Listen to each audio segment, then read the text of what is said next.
ఆది సాయి కుమార్ గారు ఇప్పుడు కొత్తగా యాక్ట్ చేస్తున్న మూవీ శంబల.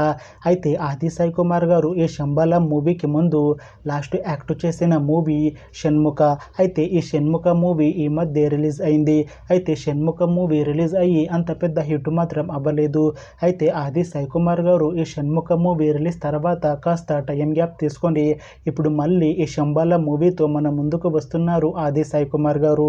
చూడాలి ఆది సాయి కుమార్ గారికి ఈ శంబల మూవీతో అయినా ఒక మంచి హిట్ తనకి వస్తుందా లేదా అనేది మనం ఈ శంబల మూవీ రిలీజ్ అయ్యాక చూడాలి.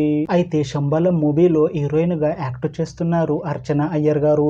అయితే అర్చన అయ్యర్ గారు ఈ శంబల మూవీకి ముందు లాస్ట్ యాక్ట్ చేసిన మూవీ కృష్ణమ్మ. అయితే ఈ కృష్ణమ్మ మూవీ రిలీజ్ అయ్యి 1 year అయిపోయింది. అయితే కృష్ణమ్మ మూవీతో అర్చన అయ్యర్ గారికి ఒక మంచి హిట్ వచ్చింది. అయితే అర్చన అయ్యర్ గారు కృష్ణమ్మ మూవీ రిలీజ్ తర్వాత 1 year టైం గ్యాప్ తీసుకొని ఇప్పుడు మళ్ళీ ఆది సాయి కుమార్ గారితో ఈ శంబల మూవీతో మన ముందుకు వస్తున్నారు అర్చన అయ్యర్ గారు. చూడాలి అర్చన అయ్యర్ గారికి ఈ శంబల మూవీతో కూడా ఇంకొక మంచి హిట్ తనకి వస్తుందా లేదా అనేది మనం ఈ శంబల మూవీ రిలీజ్ అయ్యాక చూడాలి. అయితే శంబల మూవీ టీం మాత్రం చాలా కాన్ఫిడెంట్గా ఉన్నారు.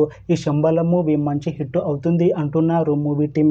అయితే ఈ శంబల మూవీ టీం ఈ మధ్య ఒక చిన్న టీజర్ని అలానే ఒక పోస్టర్ని విడుదల చేసింది. అయితే దానికి మంచి రెస్పాన్స్ వచ్చింది. ఇంకా ఈ శంబల మూవీ మంచి సస్పెన్స్ థ్రిల్లర్ హిట్ అవుతుంది అంటున్నారు మూవీ టీం. అయితే ప్రస్తుతం శంబల మూవీ టీం షూటింగ్లో బిజీగా ఉన్నారు. అయితే ఈ శంబల మూవీ చాలా పెద్ద హిట్ అవుతుంది అంటున్నారు మూవీ టీం. అయితే ఈ శంబల మూవీని ఈ ఇయర్లో రిలీజ్ చేసేలా ప్లాన్ చేస్తున్నారు మూవీ టీం. చూడాలి శంబల మూవీ రిలీజ్ అయ్యాక మంచి హిట్ అవుతుందా లేదా అనేది. అలానే శంబల మూవీతో ఆది సాయి కుమార్ గారికి ఇంకా అర్చన అయ్యర్ గారికి ఒక మంచి హిట్ వస్తుందా లేదా అనేది మనం ఈ శంబల మూవీ రిలీజ్ అయ్యాక చూడాలి.